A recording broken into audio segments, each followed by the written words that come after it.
Good morning friends.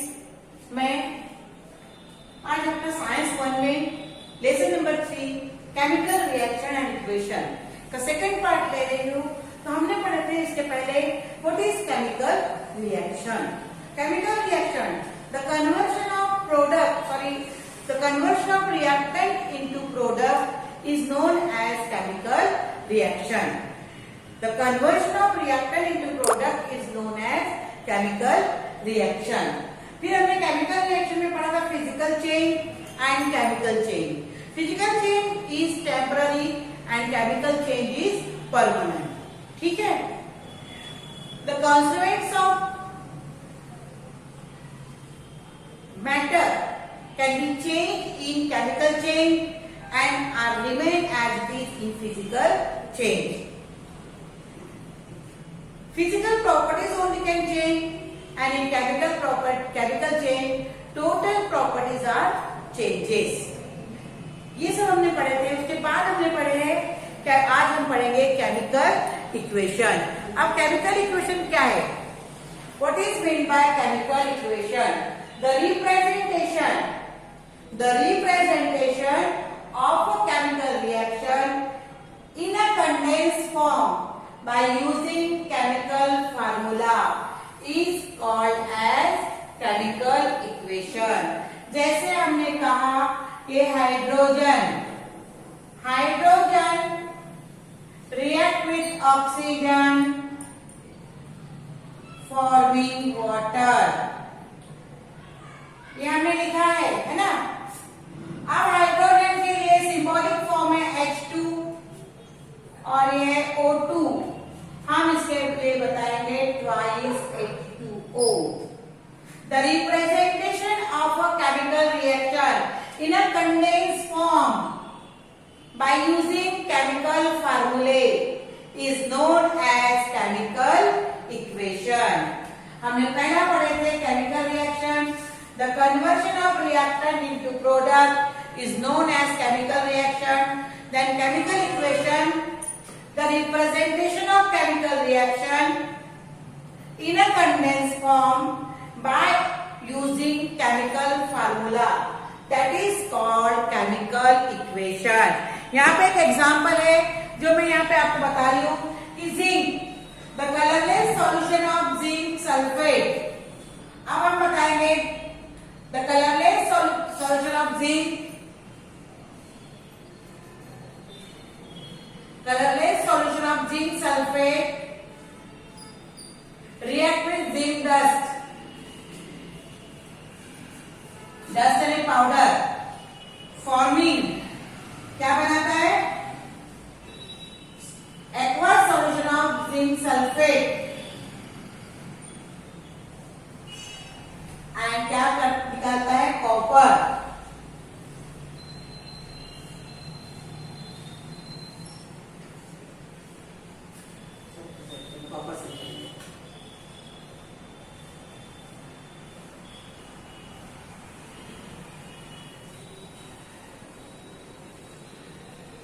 Sorry ये मैंने बोलना बता दूं क्या है chemical equation?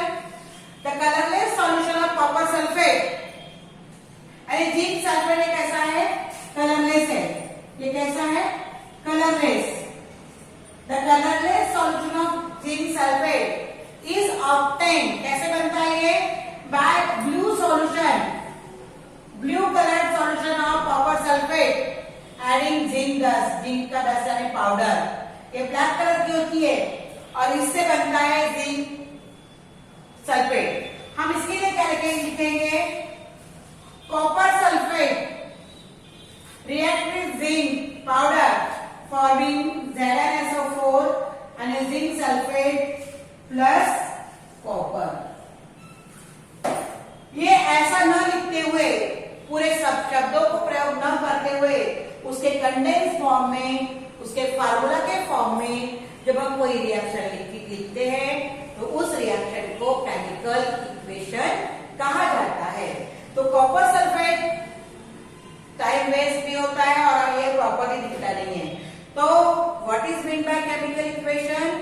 The representation of chemical reaction in a condensed form by using chemical formulae is called chemical equation. Example के तौर पर तुम इसको दे सकते हो. ये हो गया तुम्हारा केमिकल इक्वेशन. अब राइटिंग केमिकल इक्वेशन तुम्हारे बुक में जैसा कि वैसा मैं तुमको पढ़ के सुनाती हूँ. आप लोग अपनी बुक निकाल के देख लेना. By it is conventional. See the conventional followed while writing chemical equation. जब हम केमिकल इक्वेशन लिखते हैं, इन केमिकल इक्वेशन उसके लिए कुछ उसके नियम है, कुछ उसके रूल्स है. While writing chemical equation there is some rules, है ना. How यानी किस प्रकार से केमिकल इक्वेशन राइट करते. राइटिंग केमिकल इक्वेशन किस प्रकार से केमिकल इक्वेशन लिखा जाता है. नंबर 1, रिएक्टेंट जो भी होते हैं, पहला वाला है reactant right are written always in a left side. हमने पहले ही बता दिए why what is chemical reaction. The reactant convert into product that is chemical reaction. तो रिएक्शन इसमें केमिकल इक्वेशन में ये रिएक्टेंट जो है वो लेफ्ट हैंड साइड में होता है और product always in a right hand side. While writing chemical equation हमको क्या देखना पड़ता है. Reactant always in a left hand side while product are in a right hand side. ठीक है. नंबर 2, अगर रिएक्टेंट 2 या 2 से अधिक है तो दोनों के बीच में कौन सा साइन आएगा. प्लस का. There is plus sign between 2 और मोर देन 2 रिएक्टेंट. अगर कभी एक रिएक्टेंट है तो साइन नहीं आएगी, पर 2 या 2 से अधिक रिएक्टेंट है तो वहां पे इसकी साइन आएगी, प्लस साइन आएगी.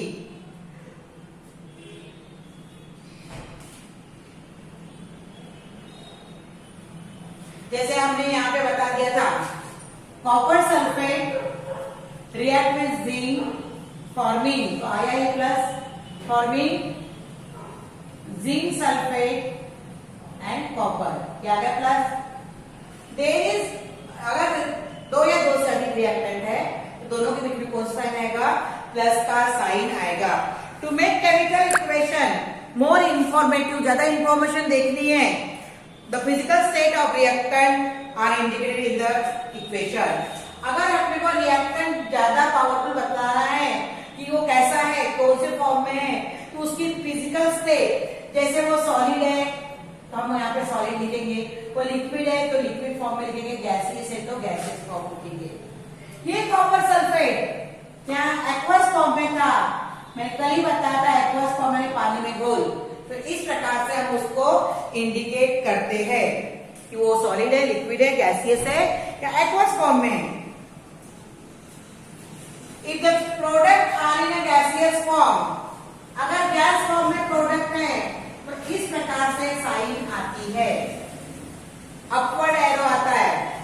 अगर प्रोडक्ट टेस्ट में नीचे जम रहा है, डाउनवर्ड है, तो प्रिसिपिटेशन फॉर्म में है तो इस प्रकार से डाउनवर्ड एरो आता है. अपवर्ड और डाउनवर्ड एरो का मतलब, अपवर्ड यानी जो प्रोडक्ट फॉर्म हुआ है वो कौन से फॉर्म में, गैसियस, और वो ऊपर लिबरेट हो रहा है. और एक प्रिसिपिटेशन फॉर्म में है तो प्रोडक्ट किसके फॉर्म में है, पीपीटी के फॉर्म में.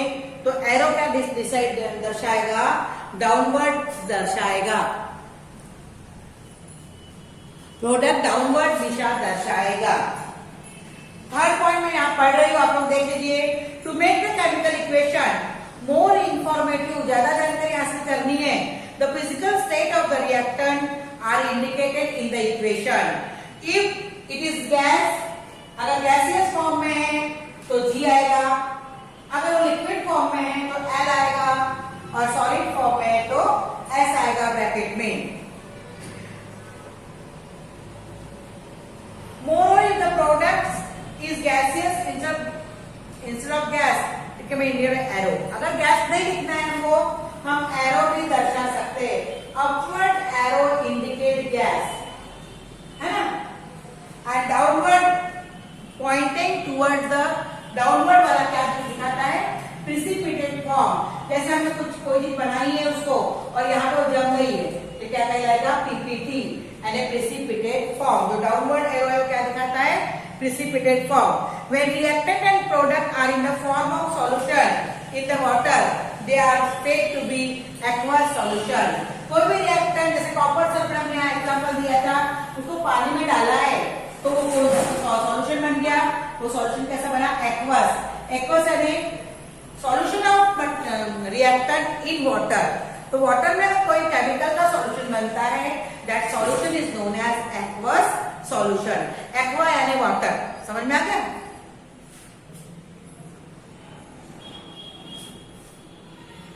This state is indicated by putting letter AQ.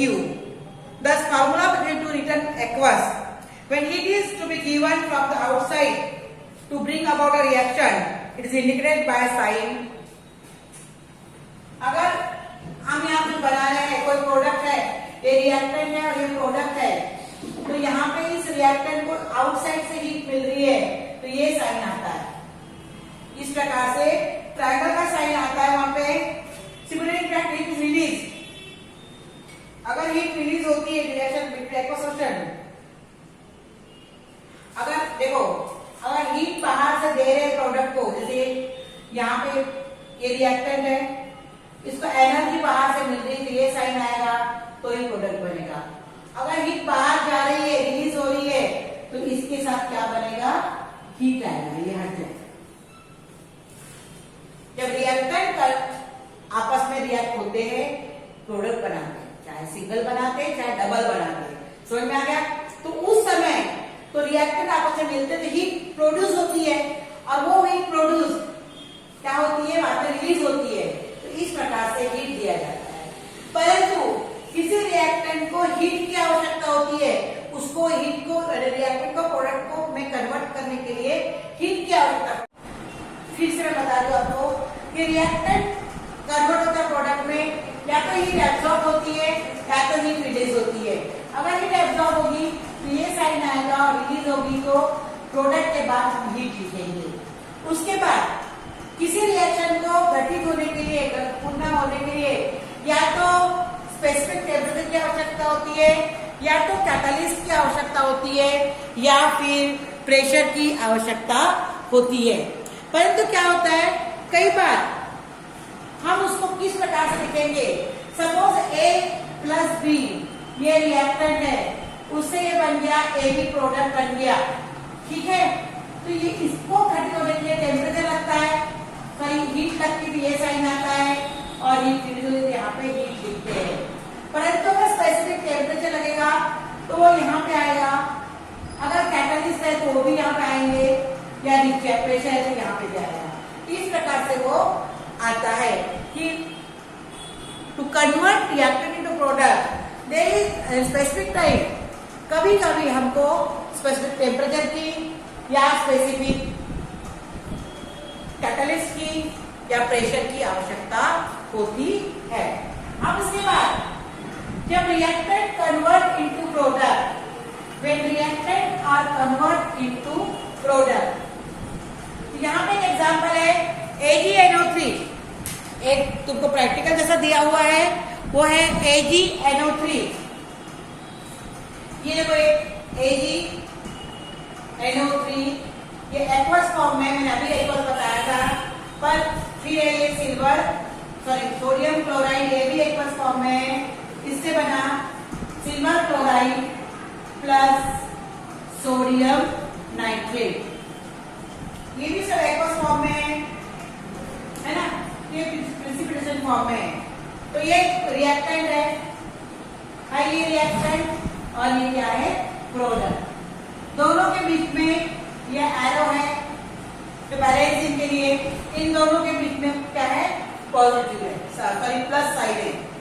तो ये जब चेंज होता है तो यहाँ पर टोटल मास जो रहेगा, टोटल इसका जो वेट रहेगा is equal to total weight of reactant is equal to total weight of product. इसलिए एक एग्जांपल दिया हुआ है, एक टेस्ट ट्यूब है, ये क्या है कोनिकल फ्लास्क। इस कोनिकल फ्लास्क पे हमने डाला है NaCl है, और इसके अंदर एक टेस्ट ट्यूब है, टेस्ट ट्यूब के अंदर क्या है सिल्वर क्लोराइड है, ये सिल्वर क्लोराइड, और ये यहाँ पे कॉर्क लगा दिया, इसको वेट किया, और बाद में यहाँ पे क्या मिला AgCl और सिल्वर सोडियम नाइट्रेट। तो इसका वेट सपोज 46 है, तो इसका भी वेट कितना आएगा 46।